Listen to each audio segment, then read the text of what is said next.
Okay, we got Teke on the line. Okay, good morning. I see Nicole is here and Teke is here. We're having a couple of issues getting things totally connected, so just hang in there and we'll be ready to start in a moment. We had to go live to make it work, so thanks so much for being here.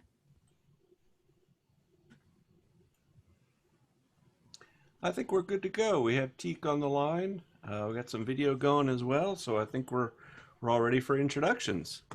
Okay, give me 1 second to get everything back where it was. Hi, Teke. It's good to have you. So, Matt, we need to confirm that we'll be able to hear him. Will that? Yeah, if you want to unmute your mic there, Teke, I think we should be good to go. I think he's trying to dial in on his phone. All right. For sound. So anyway, I'll get started with introducing while you guys work on that. Good afternoon, everyone. Welcome to the 7th session of Etown Links, and thanks for bearing with us as we deal with this new era of Zoom connectivity and figuring it all out. I'm broadcasting again today from a closet at my second workplace. You can't tell because I have a lovely blue screen, but I think we're all just doing what it takes to make things happen these days. And so we're here to help you adapt with this series of webinars that's curated to give you the best, most up-to-date, most relevant information on running a business in light of the immense change and upheaval that's happening right now due to COVID-19. And so this Etown Links program is a partnership between Etown College and the Elizabethtown Area Chamber of Commerce. And so we're having local experts to give you what you need to know in less than an hour. So today, instead of having 2 panelists, we're actually just having one, and it's going to be Teke Drummond from Penn Medicine, Lancaster General Health. Teke is here to tell us a little bit more about ways that Penn Medicine LGH can partner with you through some unique programs that they have for helping employers with some occupational medicine types of things, and also with a new program they have called Kicking COVID Together. HealthWorks program is a portfolio of innovative healthcare services that's intended to engage our community's workforce and their families to adopt healthier lifestyles and to guide them to receive appropriate care when they need it. And their team there at HealthWorks collaborates with each employer to understand their unique culture, identify the contributing factors of health costs, and institute programs and personalized services to ensure proven value. And so out of that HealthWorks, they've launched this new program called Kicking COVID Together, which he's going to tell you a little bit more about today and answer any questions you have. The goal of this program is to help you relaunch your business successfully while also containing COVID, because we need to keep those businesses open and keep them running. So there's some new things we've got to learn. He's going to give us a really up-to-date status update on what's going on with COVID in our area. So you'll get the best information. You don't have to weed through it on the internet. He'll be providing some resources for you to look at afterwards as well. Without further ado, it looks like we might have connectivity. So I'm going to let Matt, my co-host, introduce himself. Well, thanks so much, Kelly. This is Matt Fritz. I'm Associate Professor of Music at Elizabethtown College.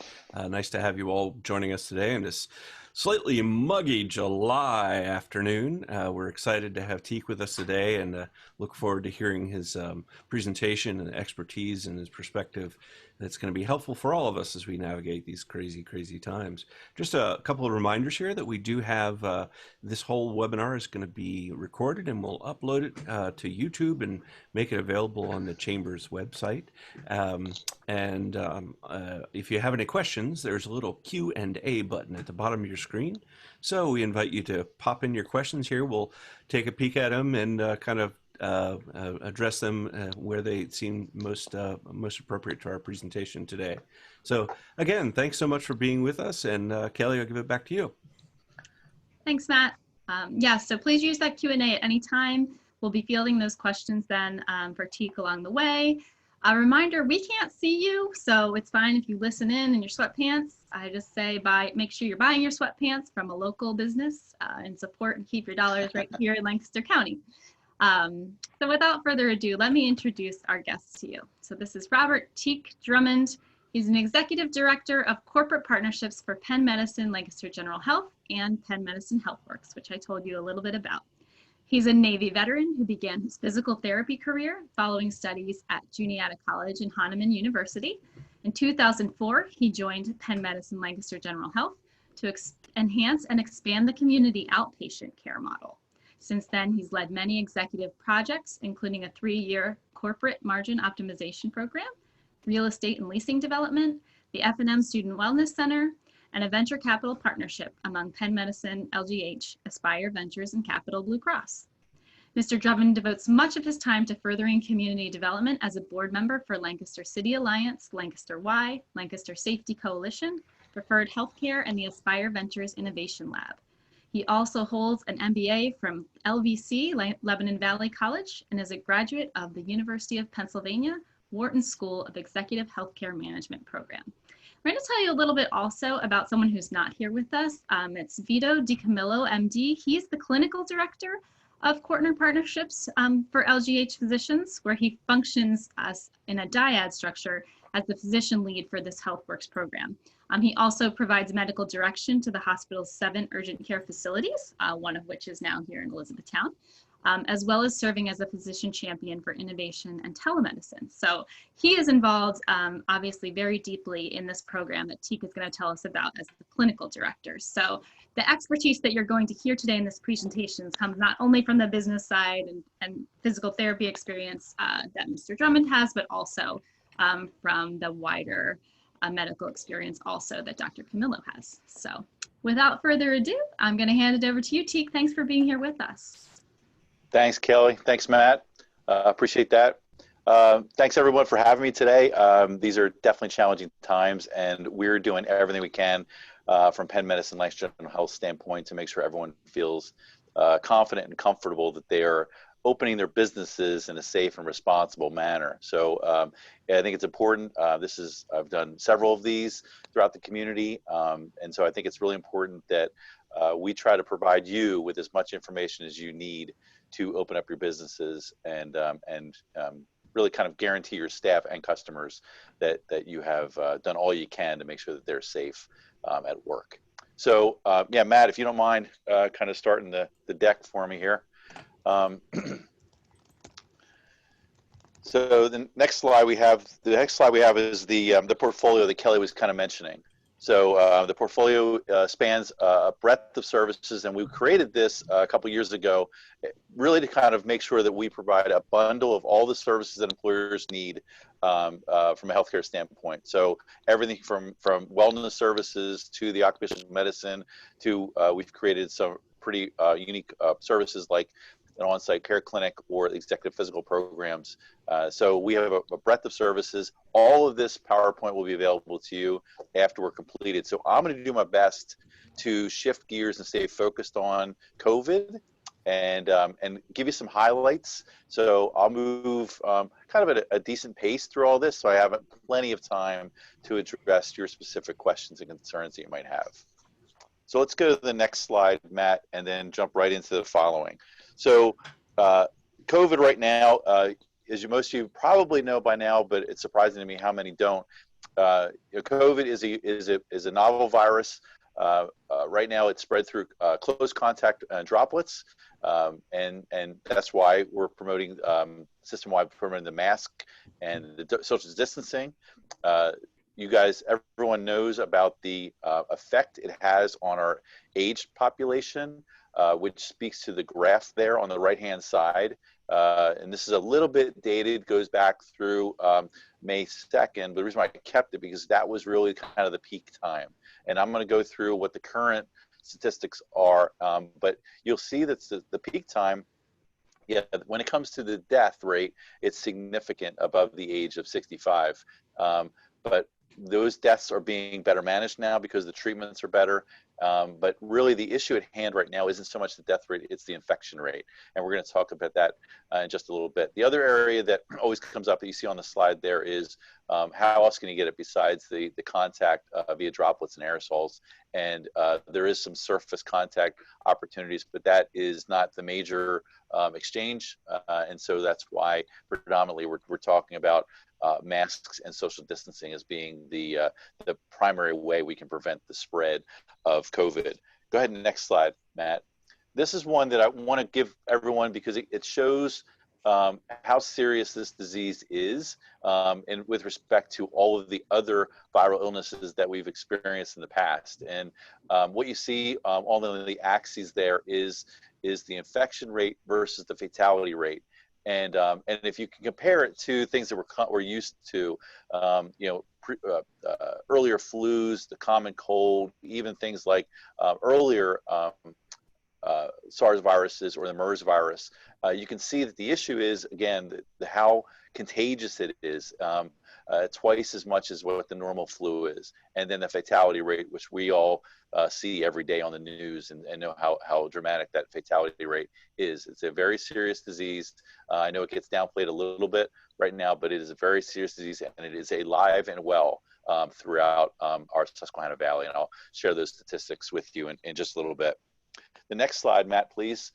This one kind of goes into why it's so serious. The incubation period. That is the unique nature of this disease. The incubation period goes through 14 days. You're really looking at just short of a week as what the median time is for exposure. So when you hear now about the asymptomatic versus symptomatic, so those people that have symptoms and do not have symptoms, the real scary part about this disease is there's such a prolonged period of time that you're infected without you knowing you have any symptoms whatsoever. And that's when you're most contagious. And so if we don't control ourselves as a society to where we minimize the exposure, it spreads like wildfire, and it will hit people that are particularly susceptible to the disease. So that's why it's so serious. You can see there the list of signs and symptoms. They go everywhere from the obvious fever, which above 100 degrees is where we're concerned there, but minor things, coughs, shortness of breath. We've even had simple like styes in the eye have been prompters for symptoms. So really, there's a mix of all this, and the way you kind of manage this is just to make sure you have a family doctor and you're staying close with them, that if you show symptoms, allow them to check it out just to make sure you don't have the disease. Go ahead, next slide, Matt. So this is where we talked about controlling the spread, and there's one area I don't put on there because we talked about earlier is just the prevention of masking and social distances, which everyone is aware of, that including the hand washing. But if by chance there is an infection, what you want to do is identify what we call an index case and control the spread primarily through isolation. And for the business people that are out there, this is imperative because you want to know how quickly someone can come back to work.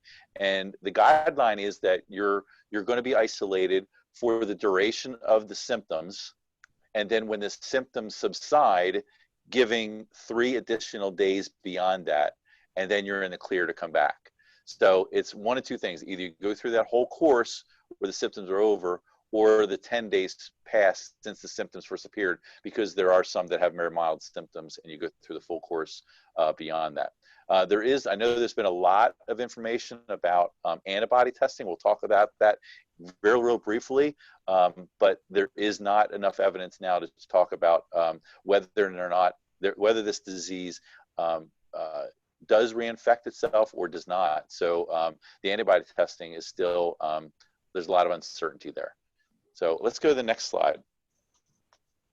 And then what everyone wants to hear about is vaccination. And ultimately what we're trying to get to is that herd immunity level. So one of two things either happens. Either there's so much infection out there that the virus cannot spread its way through people because they've already been infected and it won't pass through them to another, or because the vaccine, which essentially builds up your antibodies towards the infection. But ultimately, the estimated model on any herd immunity viral disease is 65% of the population needs to be immune for it to stop the spread of the disease. So ultimately, that's where we're going to get to, and that's kind of the premise for the masking and the social distancing. If we don't give the virus a fuel to pass through, and the fuel is us as carriers, then it will die off. But the problem is right now we're giving it enough fuel to allow itself to continue to propagate,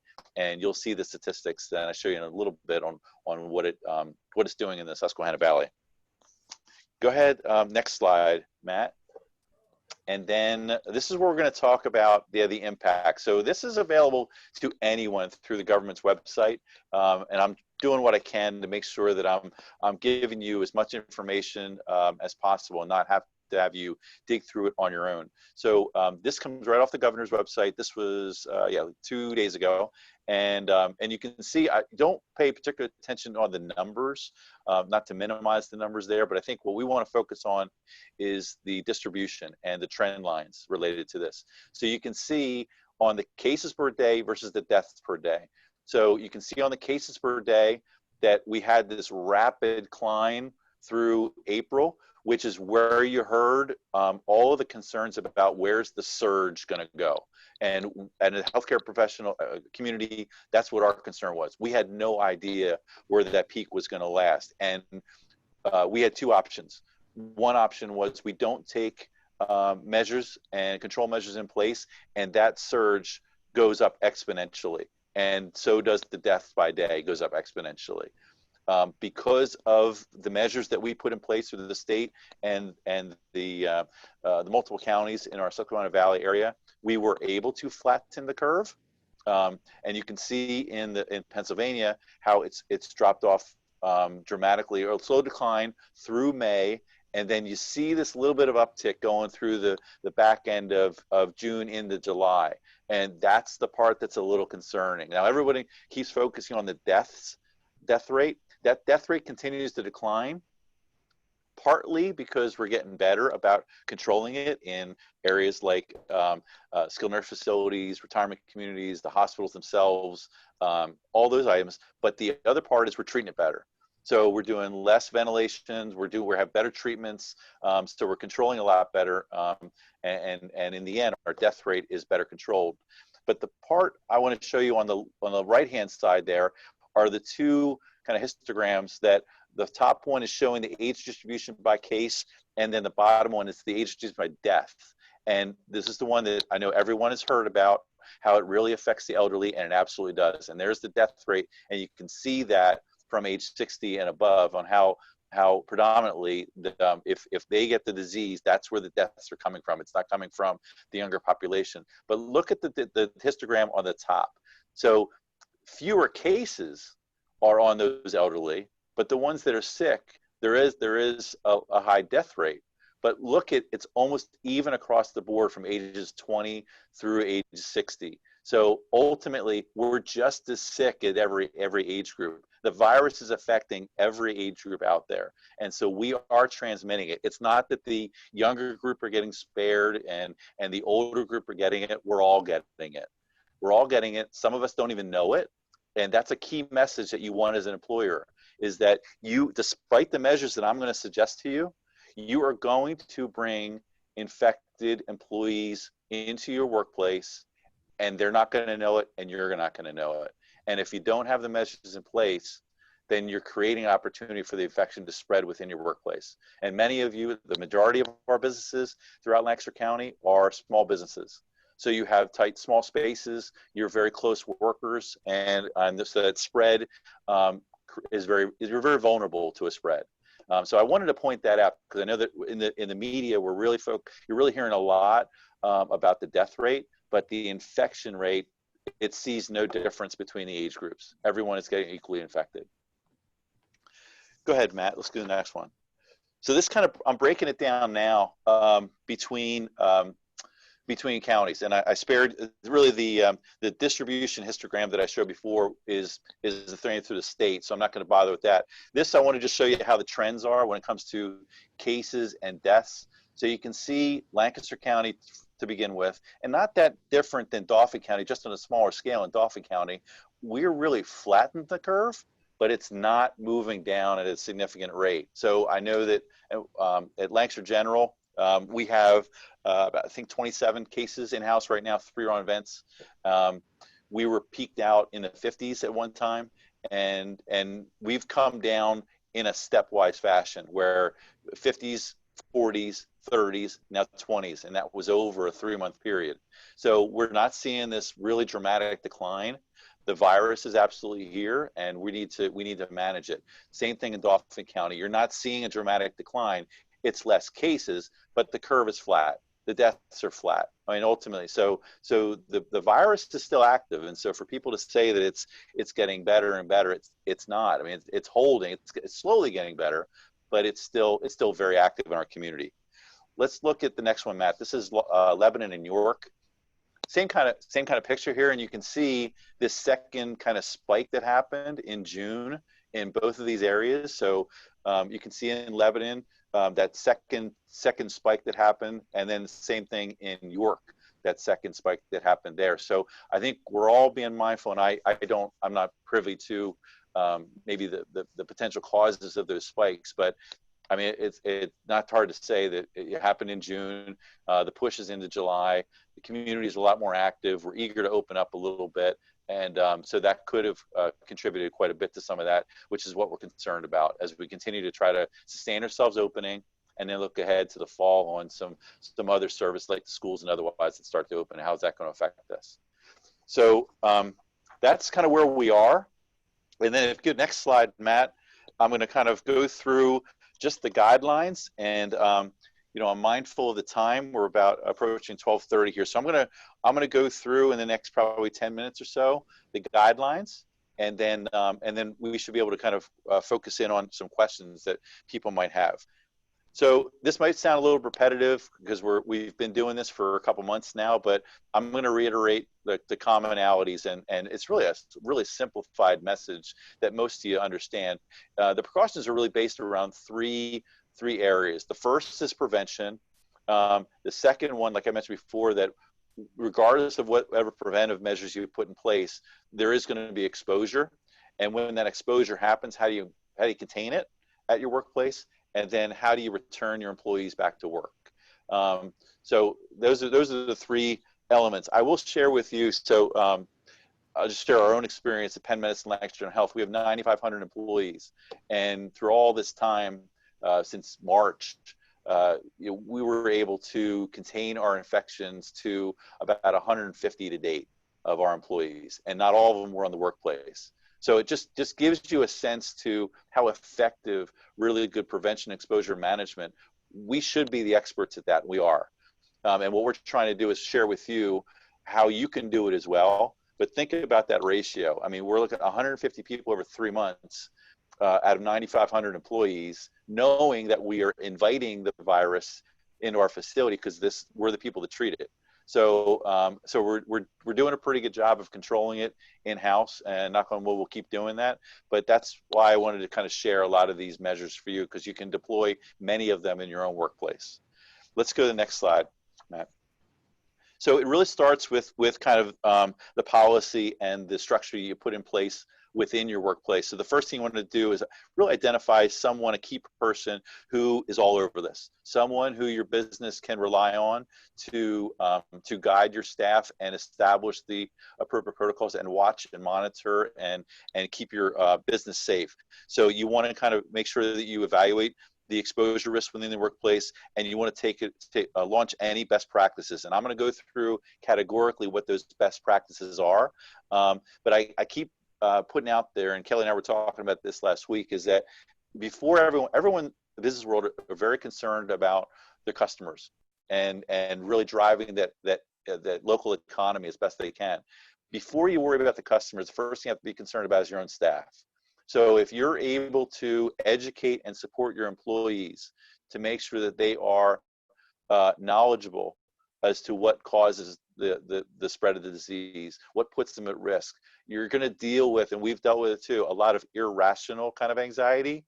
You want to try your best to rationalize the anxiety, but if they see and know that you're putting in place very specific protocols and measures, they're going to be more comforted that we're doing the right thing. And that's why we've been trying to partner with employers over the last couple of months to make sure that they have credibility, they know what to do. And for most of our 10,000 plus businesses out there, they don't have the sophisticated kind of human resources and infection control elements to kind of deploy that. And that's why we're here. So we want to actually help our businesses do all of that. How about next slide, Matt? The key to this slide is really identifying the risk. And for the most part, most of you, it's a low to medium risk at best. Where exposure is. For us, it gets into that high to very high risk. So, but the key I wanted to point out here is that even when your workplace has areas within the workplace that are high risk and areas that are low risk. So take, for instance, if you have a workplace, obviously, if you have employees that don't interact with people, isolated in an office in a cubicle, maybe you can even work at home, an IT group or something like that, obviously they're going to have a very low risk. You may have a manufacturing plant or an area where you interact with employee or customers where you can't avoid contact. You're going to be within that 6 foot area all day, and you can't avoid it. So how do we introduce measures that minimize your exposure risk, even in light of that kind of environment? That's what we want to introduce. Go ahead, next one, Matt.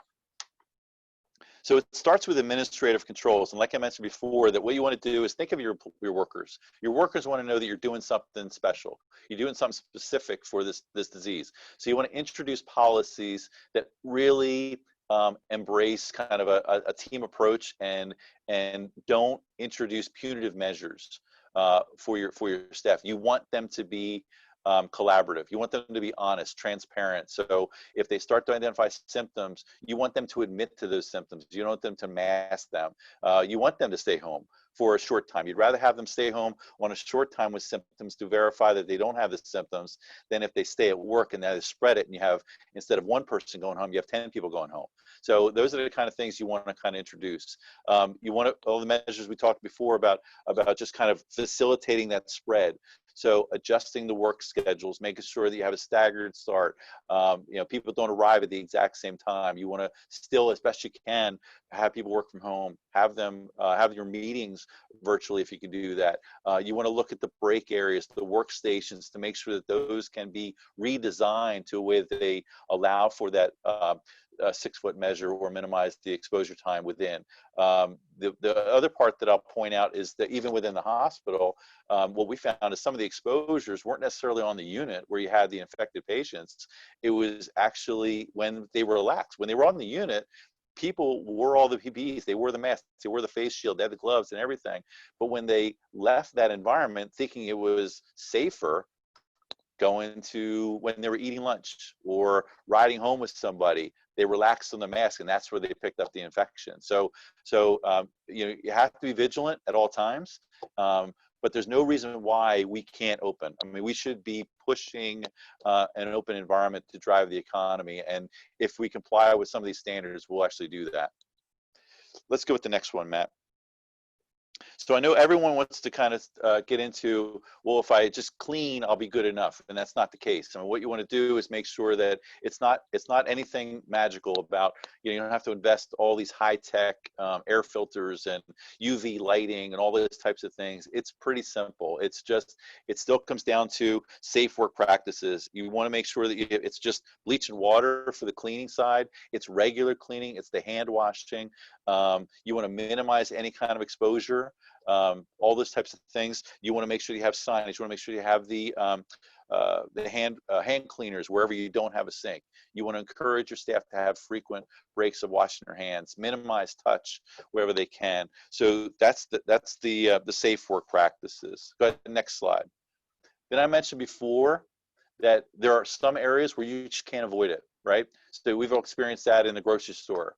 So what you want to do, you have to go through the checkout line, right? So if I do that, I have to make sure I've created some engineering controls that minimize the exposure, because I can't not have someone there. You're also going to have that in your business areas as well. You're going to have areas where I have to work in close proximity to another person or a customer or whomever. And in that case, you want to introduce a pretty strict kind of engineering controls, because the more barriers, the better in that case. And a lot of that stuff is easily implemented. And things like better airflow helps there, minimizing any kind of touch that has to happen. All of those things will happen. And we've all experienced that now that the county opens up, whether you go to Lowe's or the grocery store or whatnot, you'll notice those experiences.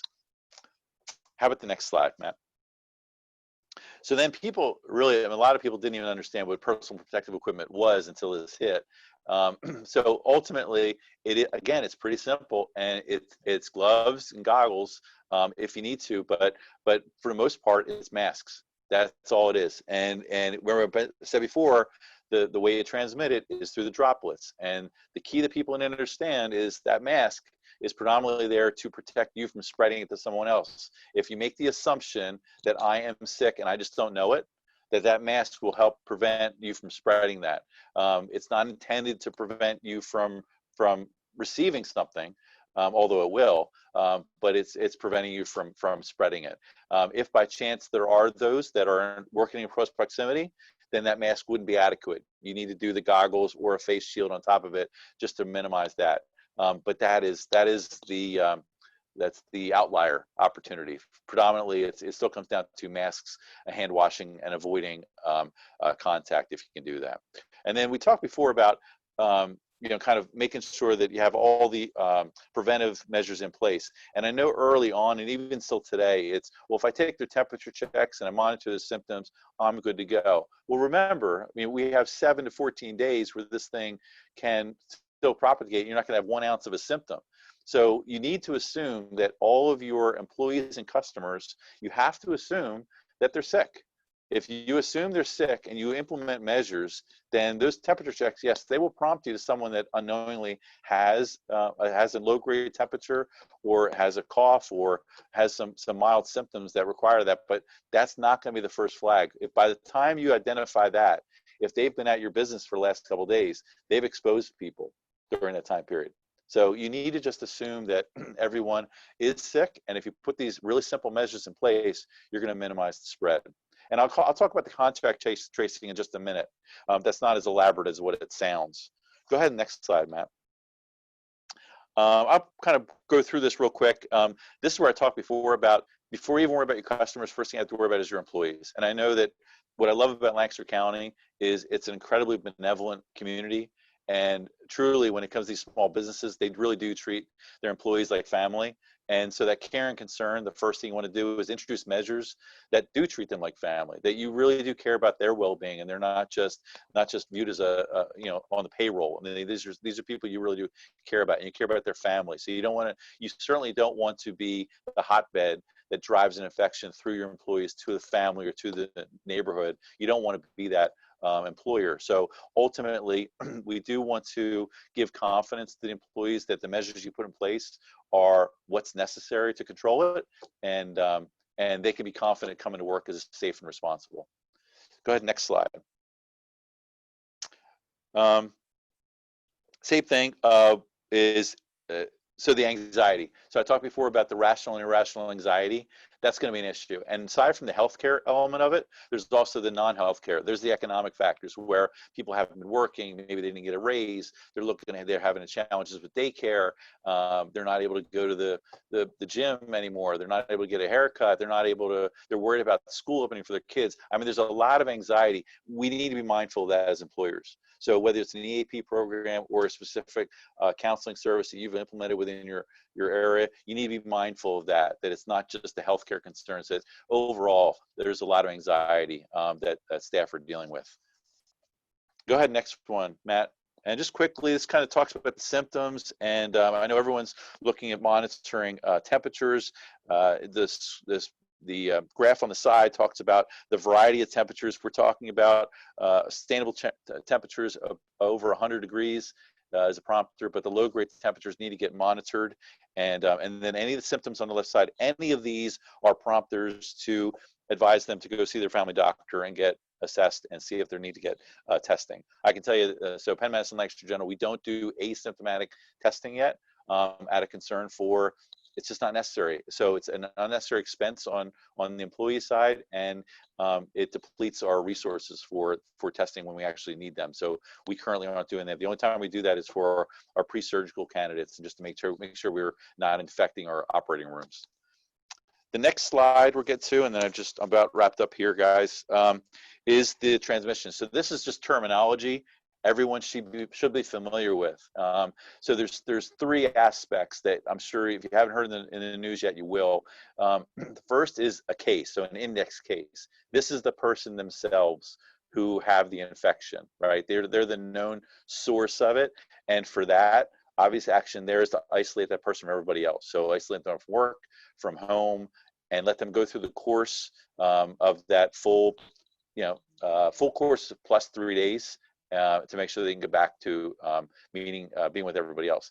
A contact is that an individual that has close contact while the case patient was infectious. So that's where you can't, if you're infected and you have a contact, meaning that you're within that 6 feet for the 10-minute period, that person becomes a contact.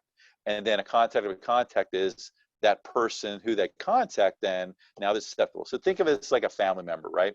So ultimately you could have a worker who gets infected, now spreads it to another worker, who that other worker doesn't spread it, so has exposed the other person. So that coworker becomes the contact.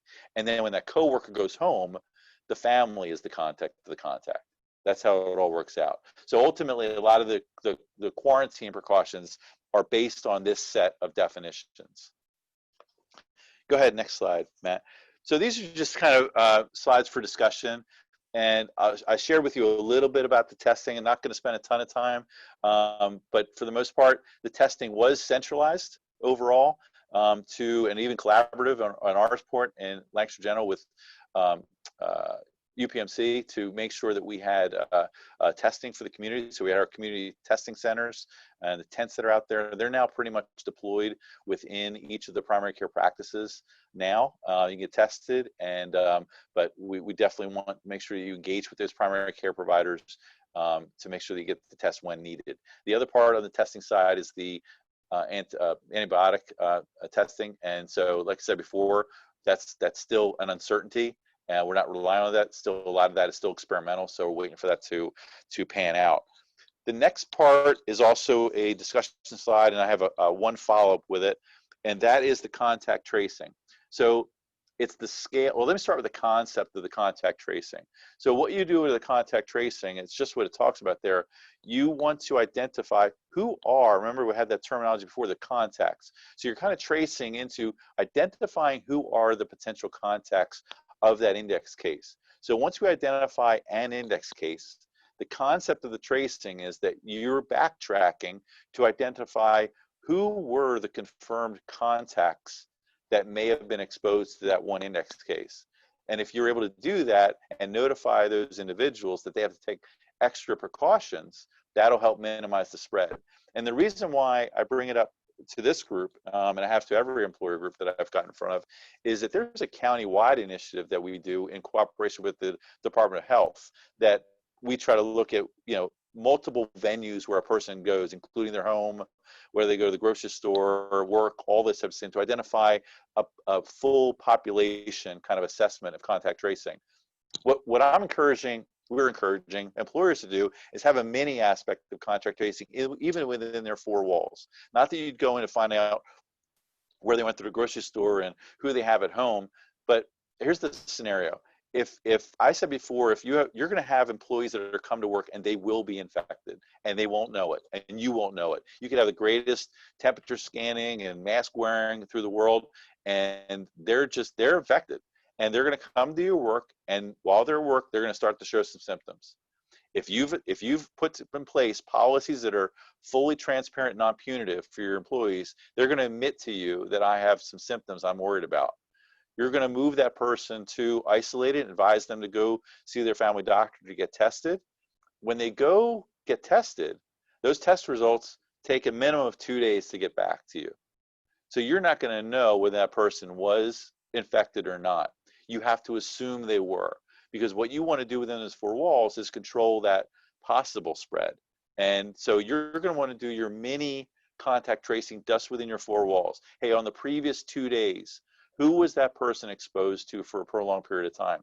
Again, if you put preventive measures in place, you've already minimized the interchangeability of your staff into some exposure work areas. So if you have to have 2 or 3 people working regularly on a piece of equipment, that you're going to make sure it's just those 2 or 3 people, and they're going to change over to a new shift of just 2 or 3 people. You're not going to mix and match employees. So ultimately, if one of those 3 people gets infected, you know that, okay, it's really just one of these 2 people I got to worry about. So you're going to make them aware that there was an infection, not quarantine them, but you're going to actually notify them, we got to really monitor your symptoms. And that's where you need to take care of it. Go ahead in the next slide, Matt.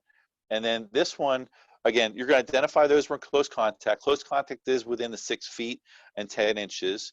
You want to go back 48 hours. And then there's a checklist that we have and we provide that will prompt people to what that looks like. But again, you will also maintain confidentiality because you don't want to introduce a punitive kind of measures within your workplace. So you want to maintain confidential as best you can, and you want to make sure the employees monitor themselves to minimize that exposure. So when I'm talking about contact tracing in the 4 walls, that's exactly what it is. Just knowing you're going to bring people that are infected, they will show symptoms. You need to control those symptoms and minimize the spread as best as possible. The last thing I have before I kick it over for questions is the next slide, Matt, is we developed back in April a newsletter put out every week to our already members, to our work members that are out there, whether it be our corporate wellness program or occupational medicine or our direct employer services. And we provide them updates every week through email on any changes that are going on, any services. We advise them on testing. We advise them on how to keep their employees comforted, safe, those type of things. So we do that. There's a list of my team underneath there that if there's any questions you might have related to any of the services related to that, they're available to you. You can subscribe to the newsletter on the link there, and that'll be given to you through Kelly after this is completed. And then the last slide we have, Matt, is when we were out making these presentations all through May and June, we realized that employers need a little bit more. They understood and they can gather all this information, but I'm a healthcare professional and I'm inundated. I mean, it's just overwhelming how much information is out there and how quickly it changes. You guys want to run your business. You don't want to have to worry about, knowing what's the latest update on what you have to do. And frankly, some of you don't know exactly what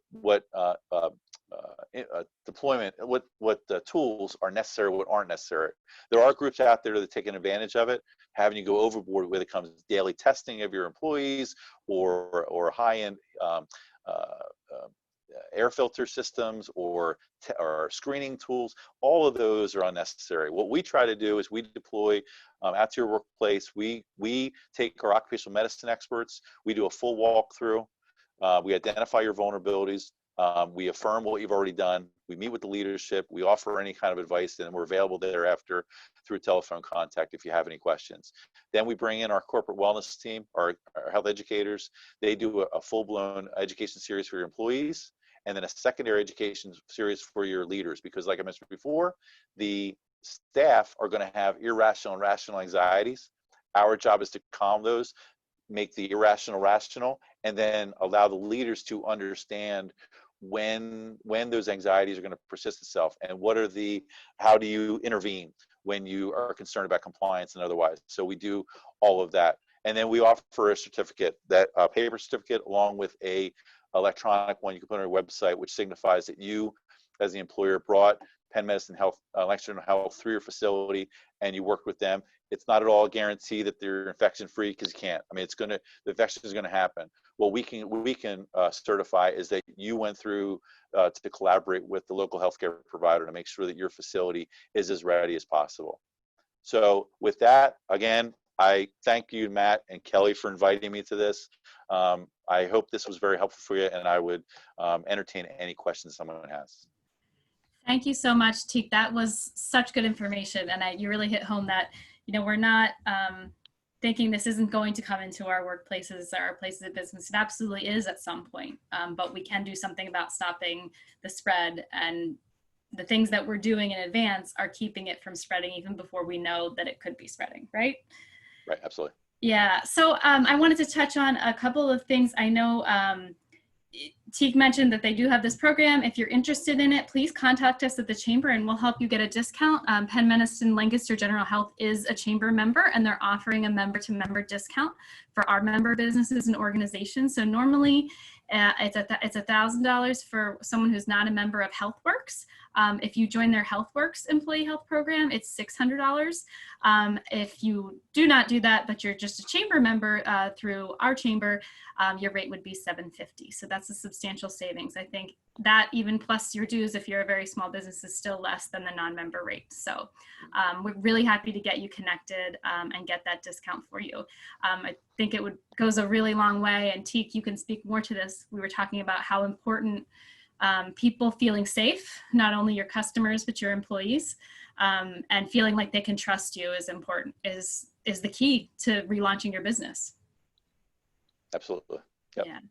You mentioned a little bit about being mindful of people's anxiety, about so many things right now, which is very important. And I think not only our anxiety for our employees about all the things that are swirling around, but some things also to keep in mind. You mentioned about making sure your policies are non-punitive so that people aren't afraid to tell you they're sick. I would also think we had a previous session on mental health in this time, and there might be some other elements that you need to reassure your workers about, like, that they might be worried about, I can't afford to take a day off. I don't have health insurance. How would I pay medical bills? I'm going to deny that this is happening. What if I have to quarantine? What does that mean for my job? So I would imagine there's some other things you need to reassure your employees about too.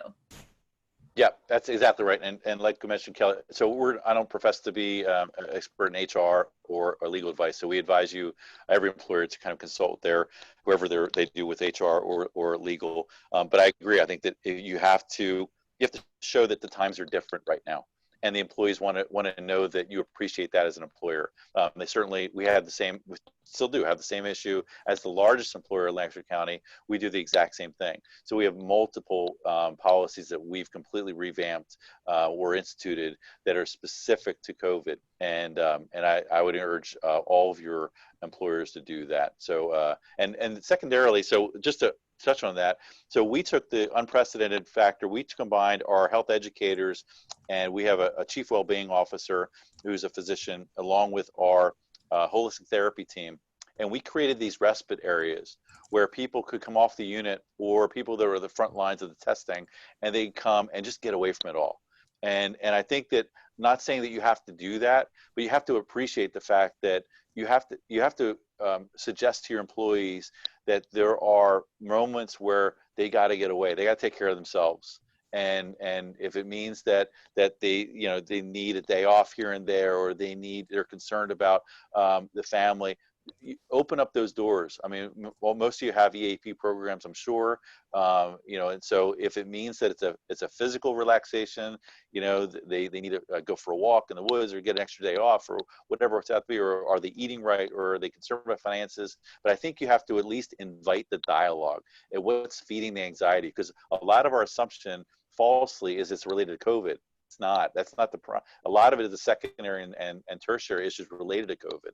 And for the most part, the more you can address those issues, the more engaged employee you're going to have. Yeah, I think that's so important. There's so much talk about fear, but it's not necessarily just fear of catching an illness. It's fear of everything that comes along with that. Matt, do you have any questions for us? Yeah, sure do. This is a great question, especially for those of us who have school-age children.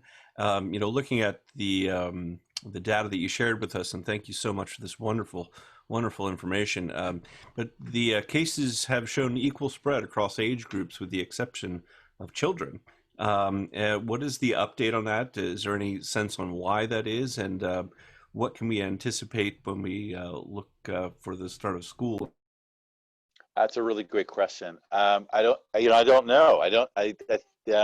Typically speaking, like I said, there's a lot of populations that don't show the symptoms, and they are active carriers. Now, we're not randomly, checking the kids, and we have no reason to do so. On the 20-year-old, 30-year-old, 40-year-olds, we do have reasons to check them now, whether they're doing that as a part of work or they have, might have a surgery upcoming or whatnot. So we're just not real sure. And I don't know the data yet, but I think it's a good point, Matt. And I think we're knowing the president, the governor, even the Department of Education. All of them are trying to identify what does opening schools look like. So it would not surprise me if we start hearing about the susceptibility of the kids at that age. But getting back to the workplace, the school is a workplace in of itself, right? So what they manufacture is students, right?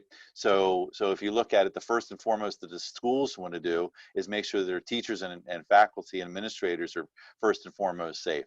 Secondly, it's going to be the kids. So regardless, you're still looking at schools have to regard themselves as first and foremost an employer, no different than most people on this phone call. And they have to take the right steps in place. The secondary part is how do we educate the kids in a safe manner. Great. Yeah. Thank you so much. And I think, maybe a kind of a follow-up to that is summer being the time when most of us are taking vacations. Some of us are traveling. We know that the governors in several states in Northeast in particular have set up some rules about folks coming back from some of these hot spots, Florida, North Carolina, Texas, et cetera. Yep. Any recommendations or advice for employers on how to best handle their employees' questions about that as they make those final? Yeah, so I think it starts with being vigilant at all times and don't take unnecessary risks. So ultimately, obviously you want to avoid travels to those areas, any area. If it's a knowingly an area of high infection, and it could be an area of low controls, you don't want to put yourself in that kind of vulnerability. If you have to go to that area for whatever reason, the precautions don't relax themselves. So you can be just as cautious there as you are here. So the same measures I suggest you here would work in Texas or North Carolina or whatnot. When someone comes back from those time periods, it still comes down to the same thing. They don't have to necessarily report that they went to these areas. So again, whether they went there or had a family member go there or a neighbor that went there or a work colleague, in the end, if you still treat all of your employees with the assumption that they have an infection, an unknown infection, you'll be fine. And so that's the part comes down to the people that say, on the flip side, Matt, I didn't go one of the 15 states that are concerns right now, so I'm okay. So they relax their vigilance, and now they're the ones that are going to add to it. It's not the person that went to, Myrtle Beach. It's the person that really relaxed their precautions. And on the flip side, it's like I talked before about people on the unit, the nurses that are at the front lines of COVID. Man, they have all the gear. They don't mess around. It's the people that aren't there that say, I don't have to worry about it. No, you're the ones that have to worry about. I don't worry about the other ones. They use all the gear. They're overly precautious. So as long as the policies are set and the precautions set, regardless of where they go, what they are, an employer will be fine. Great, thank you. And kind of along those lines too, I think one of the challenges might be it unfortunately it seems as if this the mask wearing has been turned into a political statement of sorts, and trying to convince your employer or your employees rather that the efficacy of wearing masks and et cetera, et cetera, et cetera. How do you broach that topic with your employees? What we've been telling people apolitically is the science is that we just need to wear the masks, and that's just good science. There's no politics here. The disease doesn't care, who what political affiliation you are. It's just a smart measure. So I think and ultimately I think we've seen it. I don't want to get political here at all, but we saw it back 2 months ago when places like Georgia opened up prematurely. And despite the fact they opened the doors, nobody came, because they didn't convey confidence to the consumer that I'm doing the right thing. So you may have one or two people that are opposed to it, but for the most part, at least my anecdotal experience is the community is compliant, and they want to interact, they want to open up the community, they want to engage with businesses, but they're going to be selective to use those businesses that are precautious about that, right? The ones that have deployed measures to keep me safe, to keep their staff safe. So yeah, I would hope that employers would deploy the science and cater to the 90% rather than the 10%. That's wonderful advice. I think you hit the nail on the head. And one of your slides earlier was saying that I wear my mask to protect you, and you wear your mask to protect me. And I think that's a wonderful sentiment. So thank you so much for taking our questions that have come in, and for your presentation. And we have Kelly's going to give us a little bit more information about what's going on. Yeah, I want to share, just as a reminder, since this is exactly what we're talking about, recoverylancaster.com. As a reminder, Recovery Lancaster is a joint effort to distribute the money that the county commissioners have control over that comes from the CARES Act from the federal government. So that money is going to a couple different pots. One of them is for free PPE, and I also have worked in healthcare, so I forget that people don't know. It's personal protective equipment. We're talking about gloves, masks, Clorox wipes, thermometers, all the things that you need to initiate exactly what Teke was telling us about today. The kinds of measures that you need to keep your employees safe all the time, and to assume that everyone has it. So let's, have this stuff on hand. You can get a free kit from them. It's very, very easy. Go onto their website, recoverylancaster.com. It takes like 2 seconds.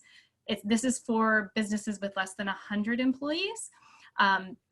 There's also funding available. The first round has already been distributed. We had lots of great local businesses that got big chunks of money from that first 10 million.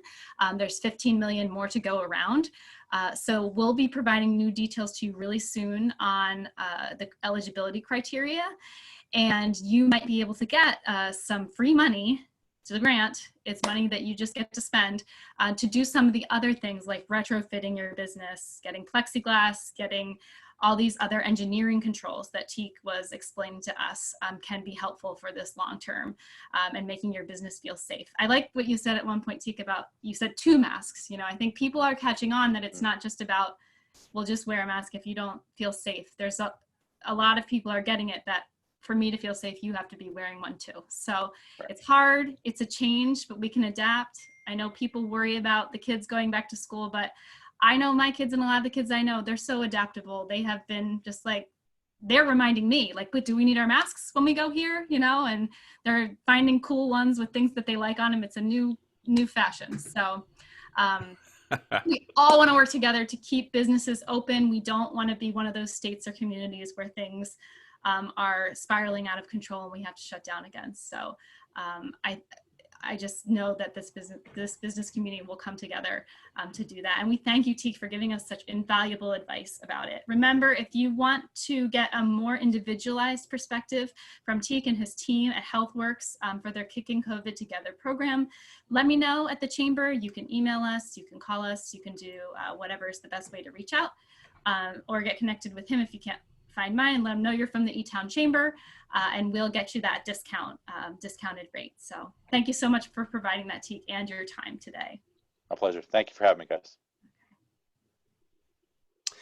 Well, thanks so much, everybody, for joining us. Next week, same time, same bat channel, July 8th, we'll have a conversation with area, borough, and township municipality leaders, including Rebecca Denlinger from the Elizabethtown Borough. She's the manager there. John Yoder, who's the West Donegal Township manager, and Justin Evans, the Mount Joy Township manager.